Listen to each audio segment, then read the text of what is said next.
때부터 계속 지켜봤는데 3040이 좀 달라졌습니다. 어떻게 달라졌죠? 많이 젊어지고 우울하지 않고 밝아졌습니다. 밝아지고 좀 이렇게 형님들하고 이 누님들 보면은 제 마음이 뿌듯하고 이렇게 격려가 되고 힘이 납니다. 다시 한번 우리 큰 박수로 우리 격려하겠습니다. 오늘 하나님께서 우리에게 주신 말씀은 갈라디아서 5장 16절에서 18절 말씀입니다.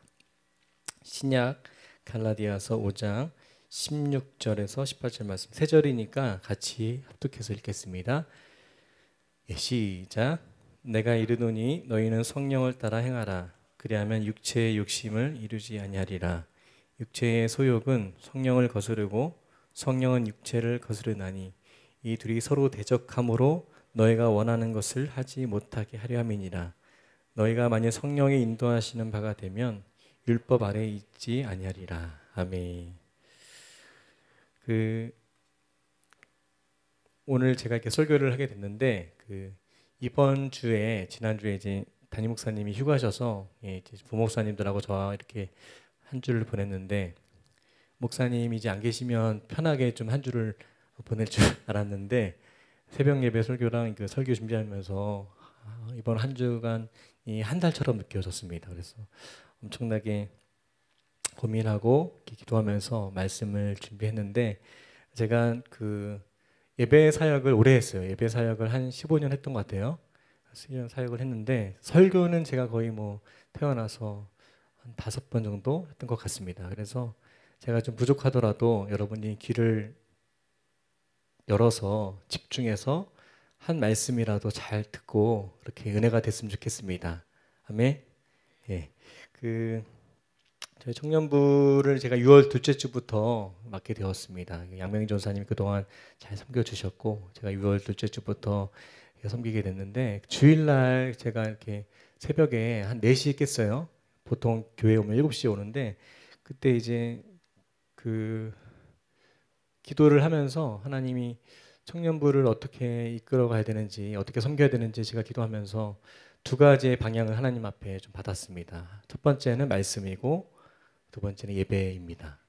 이거는 목양교회 전체의 비전이죠. 처음에 우리가 예배에 집중했고 지금은 계속 성경 통독하고 전체 성도가 말씀에 집중하고 있습니다. 그래서 청년들하고 제가 새벽에 큐티를 보내고 그 큐티를 제가 이제 썸머리해서 포인트랑 이렇게 한 A4 용지 한 장 정도 이렇게 제가 해서 지금까지 계속 이제 순장이랑 임원들한테 보내고 있는데 지금은 좀 큐티가 어렵고 힘들지만 앞으로 이게 쌓이면은 하나님의 인도함 가운데 우리가 살아가게 될 줄 믿습니다.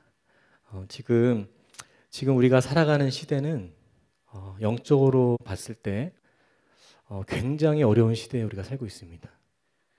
예수님을 믿고 교회는 다니지만 그냥 종교적으로 예수님을 믿고 삶에 아무런 변화가 없는 육은 살아있지만 영은 죽어있는 시체와 같은 그런 죄를 이길 수 없고 세상의 험난한 세상 앞에서 무너질 수밖에 없는 그런 세상 가운데 우리가 살고 있는 것을 보게 됩니다. 제가 보니까 지금 시대를 포스트 모던 시대라고 합니다. 후기 현대주의. 느끼는 대로 본능대로 표현하면서 살아가는 시대. 눈에 보이는 것은 절대 가치로 여기고 눈에 보이지 않는 것은 믿지 않으려는 시대에 살고 있습니다. 또한 외모 지상주의, 또한 유물주의, 물질 만능주의 그런 가치관을 가지고 우리가 살아가고 있습니다.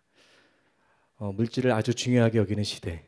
또 그래서 우리 그리스도인들이 웬만큼 기도하고 깨어있지 않으면 기본을 유지하기 힘든 시대에 우리가 살고 있는 것 같습니다.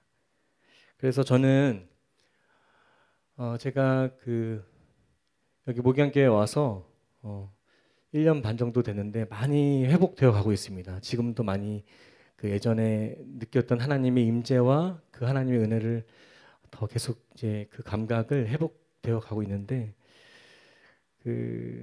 제가 어떤 하나님 앞에 목회자로 부르심을 받고 또 청년 사역자로 부르심을 받고 또한 이렇게 사역하면서 이 시대를 또 보면서 우리 청년들이 어떻게 하면 이 어려운 시대를 잘 견디고 잘 이겨낼 수 있을까? 예배 때 하나님을 인격적으로 만나고 힘을 내야 되는데 어떻게 하면 내가 어떤 방법으로 도와줄 수 있을까라는 고민을 하면서 저의 관심사는 솔직히 지금 청년들입니다. 청년들이 회복되고 그렇게 말씀을 회복하고 하나님의 방향으로 인도함을 받는 삶을 살 수 있도록 제가 그렇게 어떻게 하면 섬길 수 있을까 그런 기도를 하고 있는데 오늘 예배를 통해서 하나님의 말씀을 통해서 살아있는 하나님을 만나는 구원의 기쁨과 감격을 회복하는 이 시간이 되기를 축복합니다. 오늘 본문 갈라디아서는 사도 바울이 쓴 책입니다. 갈라디아서가 쓰일 당시에 그 교회는 율법주의와 이단의 침투에 들어와 있던 시대입니다. 그들의 주장은 사람이 구원을 얻기 위해 예수 그리스도만 믿으면 되는 것이 아니고 모세의 율법을 다 지켜야 하며 특히 할례를 받아야 한다고 주장하고 있습니다. 사랑하는 여러분, 그 율법은 우리가 죄인 된 것을 깨닫게는 해줘요. 하지만 죄 문제를 해결해 줄 수는 없습니다. 예수님은 이미 2000년 전에 우리의 죄값을 십자가에서 치르시고 율법의 일을 이루셨습니다. 행위로 구원받는 것이 아니라 그 예수님을 믿는 믿음으로 구원을 받는 것입니다. 동의하십니까? 저는 모태신앙이에요. 모태신앙인데 저희 어머니 아버님이 이제 하나님을 믿고 저 위에 누나 셋이 있어요. 누나 셋이 있고 제가 이제 막내 아들인데 저를 이제 임신하고 저를 이제 아들이라는 것을 확인하고 너무 기뻐서 이름을 찬종이라고 지어줬습니다. 여러분 아시겠지만 찬양의 종이라는 뜻입니다. 그래서 평생 생명 살리는 사람으로 살아라. 노래하면서 살아라. 그렇게 해서 제가 이렇게 이름을 지음 받고 또 제 의지와 상관없이 교회를 이렇게 다니게 되었던 것 같아요. 교회를 다니면서 제가 제일 고민이 됐던 것은 하나님이 안 보이시는데 믿으라고 하고 그런 말씀들이 보이지 않는 그 하나님이 믿어지지가 않는 거예요. 그래서 예배를 드리고 찬양을 해도 기쁨이 없고 이렇게 종교적으로 신앙생활을 했던 기억이 납니다. 그래서 이제 중학교 3학년 때 제 삶에 영적인 변화가 일어났는데 수련회를 갔어요. 수련회를 가서 성령대방회 때 마지막 날 이제 수련회를 하는데 다들 이제 하나님 만나서 막 방언도 하고 막 엄청 뜨겁게 예배를 드리는 거예요. 근데 저는 혼자 이제 하나님을 못 만나서 너무나 예배가 지루하고 짜증나고 덥고 집에 빨리 가고 싶고 그런 상황이 있었는데 마지막 날 이제 성령에 대해서 이제 말씀을 전하고 목사님이 통성기도를 하는데 그때 막 눈물이 쏟아지면서 영적인 체험을 했던 기억이 납니다. 그래서 나를 위해서 죽으신 그 예수님의 사랑과 십자가 사건이 해석이 되는 거예요. 그리고 내가 죄인이구나라는 것을 깨닫게 되었습니다. 요한복음 말씀을 잠깐 볼까요? 요한복음 16장 7절에 한번 보면은 자막이 준비되어 있나요? 요한복음 16장 7절에 보면은 한번 읽어볼까요? 내가 떠나는 것이 너희에게 유익이라 내가 가면 내가 그를 너희에게 보내리니. 우리 13절 한번 읽어볼게요. 진리의 영이 오시면 그가 너희를 모든 진리 가운데로 인도하시리니. 예수님은 우리와 똑같은 육신을 갖고 이 땅에 오셨습니다. 예수님께서 승천하시면서 예수님과 똑같은 분이 다른 형태로 우리에게 오신 것입니다. 그분이 성령님이십니다. 저희의 신앙이 언제부터 바뀌었나 이렇게 제가 생각해 보니까 성령님을 체험하고 인격적으로 체험하고서부터 바뀌었던 것 같습니다. 성령님을 만나면서 제 안에 영이 열리면서 예배가 틀려졌어요. 예배를 대하는 태도가 틀려졌고 어떤 가치관이 바뀌고 또 나의 자기 이해가 이렇게 되고 또 세상을 보는 관점이 바뀌었던 것 같습니다. 사랑하는 여러분, 우리가 신앙생활을 할 때 성령님을 꼭 만나야 합니다. 성령님을 만날 때 성령님을 만날 때 신앙생활이 시작되는 거예요. 성령님은 뭐 특이한 되게 신비로운 하나님이 아니라 성령님은 하나님이시고 예수님이시며 또 진리의 말씀이시고 인격이십니다. 성령님은 감정이나 어떤 환상으로 또 현상으로 오시는 분이 아니시고 하나님 말씀에 기초한 진리로 우리 안에 오시는 인격적인 분이십니다. 성령님이 오시면 우리를 진리 가운데로 인도하여 주십니다. 또 성령님을 만나게 되면 자기 정체성을 깨닫게 되고 신앙생활이 익사이팅해지게 됩니다. 재밌고 즐겁고 또한 머리로 이해하는 것이 아니라 가슴으로 이해하게 됩니다. 또한 삶의 목표와 방향을 깨닫게 되고 일방통행이 아니라 정방쌍방으로 하나님께 기도하면서 성령님이 주시는 그 말씀을 통해서 하나님의 음성을 들을 수가 있습니다. 제가 호주에 갔었어요.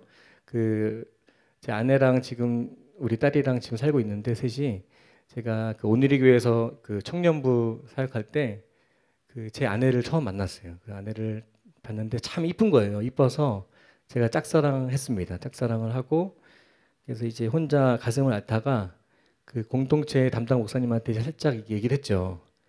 예, 이 자매랑 사귀고 싶은데 좀 교역자고 그래서 좀 조심스러워서 이렇게 해서 이렇게 수련회 이제 답사를 같이 가게 됐어요.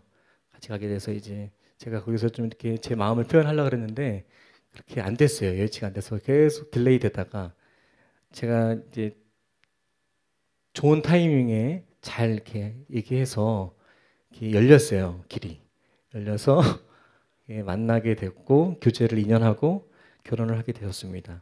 그 결혼식을 하기 전에 촬영도 하고 제일 중요한 게 그 허니문이죠. 신혼여행. 신혼여행을 이제 어디로 갈까 이제 고민하다가 아내가 이제 호주를 너무 가고 싶다 그래서 저는 별로 가고 싶지 않았는데 그 호주에 가서 신혼여행을 이제 준비하면서 갔던 기억이 납니다. 거기서 가면은 그 호주에서 제일 유명한 곳이 있어요. 관광객들이 꼭 들리는 코스가 있는데 오페라 하우스라는 것입니다. 그동안 그 그림으로만 봤던 오페라 하우스를 직접 보게 되었어요. 이제.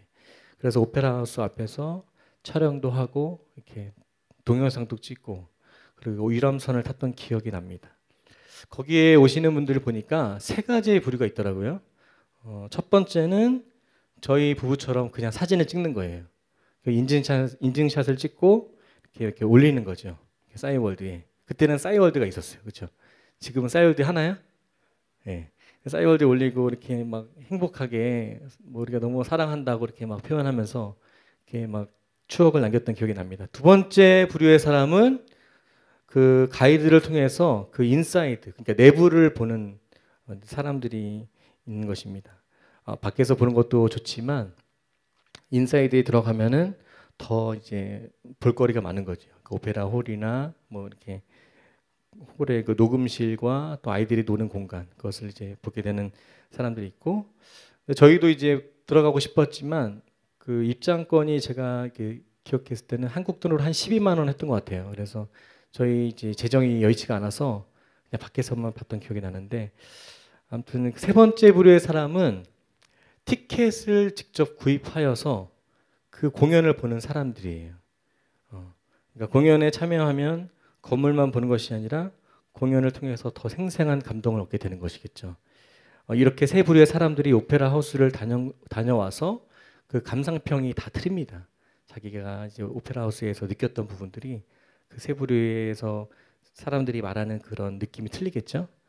어떤 사람들은 건물에 대해서 얘기하는 사람이 있고 또 다른 사람은 인사이드, 내부에 대해서 말하는 사람이 있고 또 다른 사람은 마지막 사람들은 그 공연을 통해서 느낀 그 배우를 통해서 느낀 감정들을 말하는 사람들이 있을 것입니다.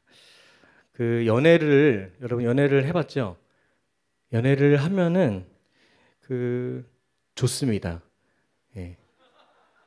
연애를 실제로 해본 사람과 연애에 관한 책을 100권 정도 읽은 사람이 말하는 연애관은 틀린 거예요. 그렇죠? 그리고 신앙에 대해서 토론을 하는 사람과 신앙을 직접 경험한 사람이 말하는 신앙은 틀립니다. 또 하나님에 대해서 아는 것과 하나님을 실제적으로 아는 것은 틀린 거예요. 제가 결혼해서 아내랑 살아보니까 제가 그전에 결혼에 대해 했던 생각과 완전 틀렸습니다. 예. 나쁘다는 것이 아니라 제가 결혼 전에 생각했던 결혼은 너무 행복하고 매일매일 좋고 이벤트가 있고 막 너무 좋을 줄 알았어요. 근데 너무 힘든 거예요. 너무 힘든 거예요. 그래서 많이 싸우고 이렇게 힘들었던 기억이 나는데 그 또한 제가 이제 아기를 낳았어요. 아기를 제가 낳은 게 아니라 아내가 낳았지만 그 아기를 우리 연희를 아내가 이제 임신해서 이제 낳는데 그 아이를 이제 막상 이렇게 아이가 태어나니까 이 아이를 어떻게 양육을 해야 될지 되게 감당이 안 되는 거예요, 제가. 그래서 되게 당황스러웠던 기억이 나는데 여러분 진리를 안다는 것은 머리로 진리를 아는 것이 아닙니다. 진리는 진리를 안다는 것은 마치 그 뭐랄까 오페라 하우스 앞에서 인증샷을 찍고 내가 오페라 하우스를 보고 왔다는 것과 같은 의미일 것입니다. 구체적으로 하나님에 대해서 말할 수 있는 것입니다. 진리를 안다는 것, 하나님을 안다는 것은 막연한 것이 아니고 실제입니다. 그 지식과 진리가 어떤 내 삶을 구원할 수 없다면 그것은 진리가 아닌 것입니다. 사도 바울은 빌립보서 3장 8절에 그리스도를 아는 지식이 가장 고상하다고 말씀하고 있습니다. 또한 18절에 보면은 전후복음에 보면은 그 지식 때문에 모든 세상의 것들을 해로 여겼다라고 말씀하고 있습니다. 예수님을 만나고 나서 그 전에 내가 알았던 지식과 그런 경험들이 다 필요가 없다, 배설물로 여긴다라는 것을 얘기하는 것입니다. 여러분 신앙생활은 머리로 하는 것이 아닙니다. 고린도전서 2장 11절에 사람의 일을 사람의 속에 있는 영 외에 누가 알리요? 이와 같이 하나님의 일도 하나님의 영 외에는 아무도 알지 못하느니라. 13절에 영적인 일은 영적으로 분별하느니라. 14절 육에 속한 사람은 하나님의 성령의 일들을 받지 아니하나니. 이 말씀은 뭐냐면 그 영적인 눈이 열리고 영적인 세계를 보는 것은 노력으로 되는 것이 아니라 오직 성령님으로만 가능한 것입니다.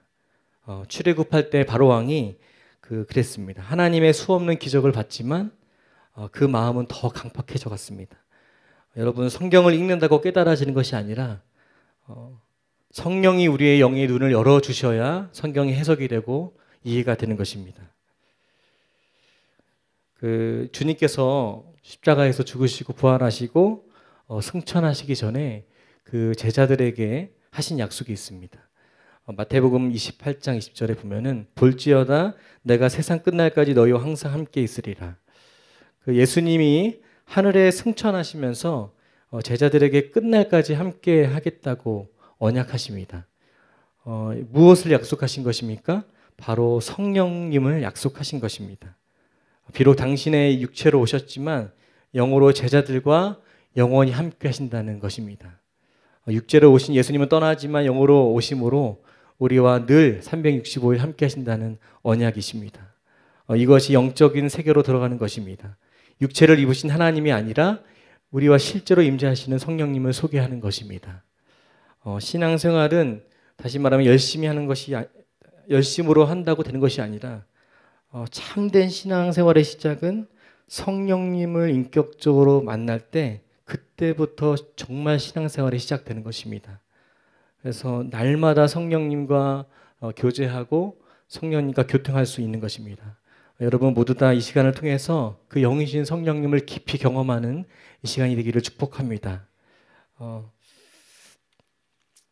제가 말씀을 준비하면서 계속 이제 기도하면서 하나님 주신 마음들을 가지고 원고를 또 수정하고 이렇게 했었는데 많이 긴장되고 부담이 됩니다. 근데 여러분들이 지금 이렇게 제가 아직 많이 남았는데 시간이 이렇게 많이 가는 것 같아요. 저 집중해서 좀 잘 들어주세요. 임마누엘이라는 뜻이 있어요. 그렇죠? 임마누엘이 뭐죠? 임마누엘은 하나님이 우리와 함께 하시다라는 의미입니다. 뿐만 아니라 예수님의 사역을 다 마치시고 승천하시기 전에 마지막 제자들에게 하신 말씀이 무엇입니까? 내가 세상 끝날까지 너희와 함께 하겠다. 그래서 처음 예수님의 이름 임마누엘로 시작해서 마지막 임마누엘로 끝나는 것이 성경입니다. 이 말씀은 더 이상 우리가 고아처럼 불안하게 눈치 보면서 살 필요가 없다. 하나님이 우리 아버지가 되시고 늘 우리와 함께 하시기 때문에 우리는 부족함 없는 삶을 살 수 있다라고 언약하는 것입니다. 주일날 교회 와서 여러분 형식적으로 습관적으로 적당히 예배 드리지 않았으면 좋겠습니다. 정말 중요한 것을 깨닫고 그 성령님을 만나는 그런 영의 세계를 경험하는 여러분 모두가 되시기를 주님 이름으로 축복합니다. 그 갈라디아서 5장 16절을 한 번 더 보고 싶은데 그 갈라디아서 5장 16절에 보면은 너희는 성령을 따라 행하라 그리하면 육체의 욕심을 이루지 아니하리라. 여러분 성령의 인도를 따를 때 우리의 육체의 소욕을 이길 수 있습니다. 육체의 욕구는 매우 강하고 엄청나게 육체의 욕구가 그 소욕이 우리 삶 가운데 매일매일 나타나지만 오직 성령으로만 육체의 그 욕심과 소욕을 우리가 이길 수 있는 것입니다. 그 앞부분에서 제가 말씀드렸듯이 제가 그 수련회 가서 그 하나님 앞에 회개하고 그 하나님을 인격적으로 만났을 때 이렇게 거룩하게 내가 이제 살겠다고 하나님 말씀대로 이제 하나님과 동행하겠다고 이렇게 하나님 앞에 기도했던 기억이 납니다. 근데 이제 아이러니한 것은 제가 삶의 현장에 와서 또 이제 학교에서 그렇게 내가 이제 뜨겁게 예수님을 만나고 나서 이제 막 열정이 회복되고 이제 열심히 살아야 되겠다. 이렇게 막 기쁨이 막 충만한데 막상 삶의 현장에 오니까 또 죄에 대해서 무너지는 저를 발견하게 되는 거예요. 그래서 제가 이게 그냥 감정적으로 만난 것인가 그렇게 이제 고민이 되었는데 제가 나중에 이제 이 부분에 대해서 해석이 되는 게 죄의 문제와 어떤 삶의 현장에서 우리가 그런 세상을 이길 수 있는 힘은 내 열심과 내 욕구로 나의 능력으로 되는 것이 아니라 온전히 하나님의 말씀과 성령으로만 이길 수 있다는 것을 깨닫게 되었습니다. 여러분 그 신앙생활 할 때 우리가 계속 죄를 짓고 또 죄를 질 수 있습니다. 하지만 하나님 앞에 마음을 구하면서 하나님께 기도하면서 그 하나하나의 그 죄악들과 여러분의 모든 문제를 처음에는 다 이길 수는 없지만 계속 이렇게 전진하면서 점프했으면 좋겠습니다. 이 땅에서 우리가 예수님을 믿는 저와 여러분의 목표는 성화라는 것입니다. 회개를 통해서 거룩하게 살아가는 것, 예수님을 닮아가는 삶, 성화의 삶에 우리의 삶의 목표인 줄 믿습니다. 성령을 따라가는 삶이 결과는 성화인 것입니다. 성령의 임재 안에서 살아갈 때 거룩한 삶을 살아가게 되는 것입니다. 거룩한 삶을 살고자 하는 열망이 내 안에 있다면 내 안에 성령이 있다는 증거인 줄 믿습니다. 우리가 믿는 그 성령님은 거룩하신 분이십니다. 우리를 거룩하게 하시고 우리를 또한 거룩하게 삶을 살아갈 수 있도록 힘과 능력을 주시는 분이 성령님인 줄 믿습니다. 그래서 하나님은 우리가 얼마나 큰 일을 행하는가, 얼마나 우리가 신앙생활을 잘하는가 그것도 관심이 있지만 매일매일 순수하게 거룩하게 살아가는 것을 요구하십니다. 그 데살로니가전서 5장 23절에 보면은 너무나 중요한 말씀이 있는데 제가 한번 읽어보겠습니다. 평강의 하나님이 친히 너희를 온전히 거룩하게 하시고 또 너희와 온 영과 혼과 몸이 우리 주 예수 그리스도께서 강림하실 때에 흠없게 보존되기를 원하노라. 아멘. 거룩한 삶, 이것이 우리의 신앙생활의 목표가 되어야 될 줄 믿습니다. 이 세상에서 가장 강력한 사람은 거룩한 사람입니다. 아무리 능력이 뛰어나고 말 잘하고 스펙이 있어도 그 사람이 뛰어난 사람이 아니라 거룩하게 깨끗하게 그렇게 하나님 앞에 살아가는 삶이 가장 위대한 삶을 살아갈 수 있는 것입니다. 여러분이 날마다 말씀과 찬양과 기도를 통해서 그 거룩한 구별된 삶을 살아가게 되기를 주님의 이름으로 축복합니다. 오늘 저희가 읽은 갈라디아서 5장 16절에서 18절에서 중요하게 다루는 것은 자유라는 주제인 것입니다. 우리가 육체의 소욕을 이기고 성령을 따라 살아갈 때에 우리가 어떤 것에 매이지 않고 우리가 정말 기쁘고 즐겁게 환경의 지배를 당하지 않고 자유하게 삶을 살아갈 수 있다는 것입니다. 제가 초반에 말씀드렸듯이 여러분 우리가 지금 살아가는 시대는 너무나 영적으로 악하고 지옥 같은 삶을 우리가 살아가고 있습니다. 그래서 이 상황들을 이 시대를 하루하루를 어떻게 우리가 승리할 수 있을까? 제가 생각해 보니까 오직 기도만이 살 길이고 오직 성령으로만 충만할 때 우리의 육체의 소욕과 모든 정욕과 우리의 삶이 모든 거대한 문제와 상황을 이길 수 있는 것입니다. 성령님을 만날 때, 성령님을 인격적으로 우리가 경험할 때 진짜의 그리스도인이 되는 것입니다. 오늘 이 시간에 이 말씀을 통해서 이 육체의 소욕과 성령의 인도하시는 그런 두 가지의 그런 소욕이 우리 안에 충돌하는데 그것을 이기고 성령님으로 날마다 넉넉히 이기는 저와 여러분 모두가 되시기를 축복합니다. 이 시간 같이 우리가 좀 찬양하면서 우리 기도하기 원하는데, 아까 처음에 불렀던 성령이 오셨네라는 찬양하면서 성령님 내 안에 오셔서 육체의 소욕과 육심과 모든 죄악을 이길 수 있도록 하나님 그것을 해결할 수 있도록 주님께서 성령님께서 오셔서 나를 다스려 달라고, 나를 만나 달라고 이렇게 찬양하면서 주님 앞에 나아갔으면 좋겠습니다.